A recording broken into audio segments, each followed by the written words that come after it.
Imagine this. It's like a Saturday afternoon, maybe back in the 60s. You hear this sound first, right? This deep, guttural rumble. A V8.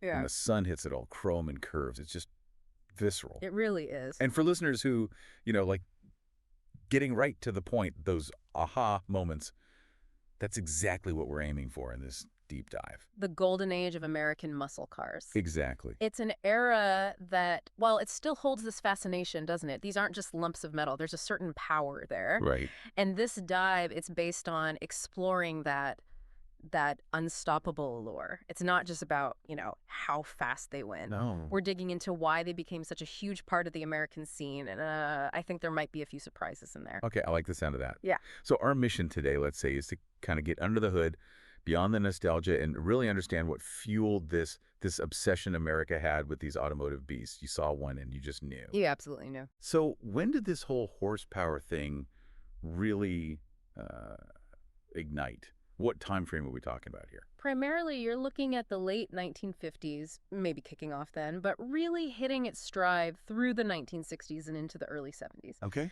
Think of it as like a perfect storm. The economy was growing, you had this whole generation hungry for excitement, and, well, the American car companies, they sensed it. They saw an opening. Yeah, they were ready to deliver speed, but also style. They wrapped it all up in one package. And there's usually one car that gets pointed to as the first real one, the one that kind of set the template, the Pontiac GTO. Ah, the GTO, yeah, 1964. It's often credited, and, for good reason. What was the big deal? Well, the formula was actually pretty clever. You take a standard mid-size car, something fairly sensible, right? Right. And then you drop in a much bigger, much more powerful engine, a V8 usually. Simple but effective. Exactly. And it wasn't just about going fast in a straight line, though. Believe me, it did that. Oh, I bet. It was about making that kind of performance accessible and maybe, a little bit rebellious, too. It really changed what people thought an American car could be. Okay, so the GTO kicks the door open, and then I guess the floodgates just opened. That's a good way to put it. Yeah. Suddenly it felt like everyone wanted in on the action. So you get the icons, the Ford Mustang, the Chevy Camaro, the Dodge Charger. Legends, all of them. And they each kind of carved out their own territory, didn't they? How so? What made them different, apart from the badge? Well, they all shared that basic muscle car idea, big engine, sporty feel, but they had their own personalities. The Mustang, for instance, really nailed that youthful freedom vibe, and it was, relatively speaking, more affordable. Right, the pony car thing. Exactly.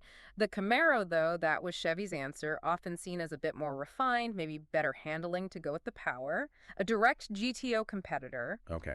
And the Charger, man, that car just looked mean in a good way. Yeah, imposing. It had this presence, maybe a bit more mature, a slightly more outlaw kind of feel to it. Different flavors for different people, all under that muscle car umbrella. Now, you don't get cars like this without some visionary people behind them. Names like John Z. DeLorean at Pontiac or Carroll Shelby working with Ford. Key figures, absolutely essential. Well, what was their secret sauce? What did they bring? Well, what's really interesting is they weren't just engineers obsessed with horsepower numbers. I mean, they were brilliant engineers, don't get me wrong. Sure. But they also had this incredible feel for the American public, for the culture. DeLorean, he saw people wanted power, yeah, but also style, something usable day to day. Right. Practicality still factored in. To a degree. Shelby, though. Yeah. He was more about raw, unadulterated performance, taking a good car and just turning everything up to 11 speed, handling the whole experience. Pure adrenaline. Pretty much. Both of them understood these cars were statements. They weren't just about getting around. They were about who you were, or maybe who you wanted to be. So it tapped into something deeper than just transportation. It was aspiration, identity. Especially with everything else going on culturally back then. Exactly. Think about the 60s, the changes happening. These cars, so bold, so loud, they kind of mirrored that. A bit rebellious. Definitely. They were a departure from the button-down 50s. They represented freedom, maybe breaking the rules a little, expressing yourself loud and clear. Let's talk about that loud and clear part. Beyond the engines, the look was crucial, right? Those long hoods, the aggressive sort of stance. Oh, absolutely. Aesthetics were huge. And functional, too, sometimes. How so? Well, those long hoods, yeah, they needed to fit the big engines. But they also just looked fast, gave the car a sense of motion, even standing still. Right, made it look like it was lunging forward. Precisely. And the overall aggressive stance, the lower profile, It wasn't just for show. It helped with aerodynamics, stability at speed, even if subtly.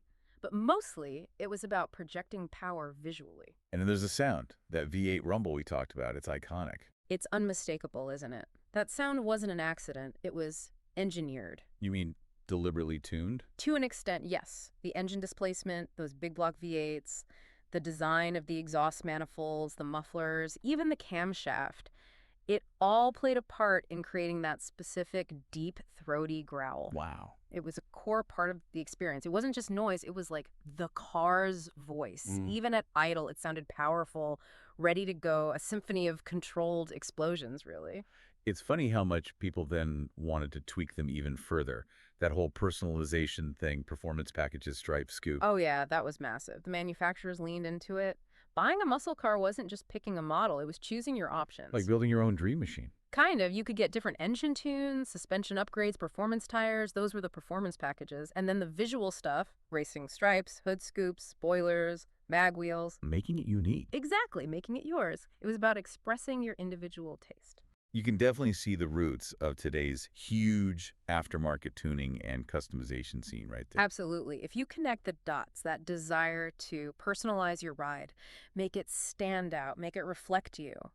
A lot of that culture was really cemented during the muscle car era. It turned the car from just a machine into, well, a statement, a status symbol even. A very loud, very fast status symbol, yes. Okay, so let's shift gears a bit. For someone listening, maybe getting intrigued by all this history, how can they actually connect with this world today?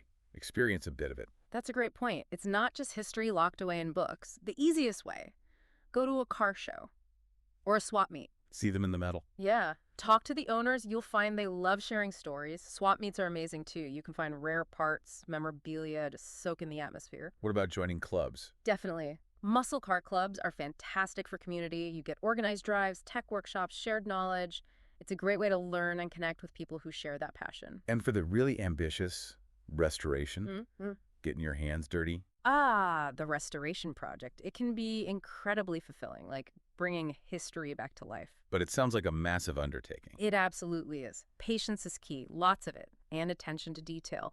Plus, you need the right tools. Investing in quality tools makes a huge difference. Don't skimp there. Good tip. And, learning the lingo helps too. Understanding what a big block is, or camber, or torque. It just deepens your appreciation and helps you talk the talk. So it's about immersing yourself. Now, it's not all just about perfectly preserving museum pieces, is it? Are there more modern takes on this? That's what's really interesting now. The passion is evolving. You see things like electric conversions. Putting electric motors in classic muscle cars. Yeah. It's controversial for some purists, maybe, but it blends that iconic style with modern tech, sustainability. It's a different way to keep the spirit alive.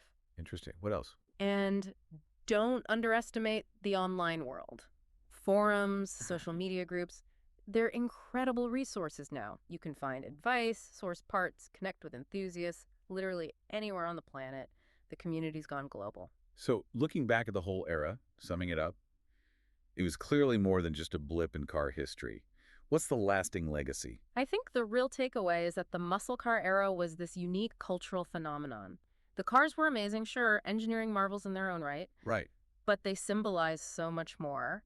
That blend of art and engineering, that sense of freedom, the open road as adventure, they captured something about the American spirit at that time. That feeling of possibility. Exactly. That's why they became icons, I think. They resonated on a deeper level than just transportation. So this deep dive, it's really not just looking back with rose-tinted glasses. It's appreciating a period of real innovation, maybe a bit of rebellion, that created something truly memorable. Couldn't have said it better. It's something that still inspires designers, engineers, and, well, anyone who loves cars. Leaves you with something to think about, doesn't it? It really does. And, whether you're a total gearhead who knows every spec or someone just discovering this now, there's always more to find. Another story behind the chrome.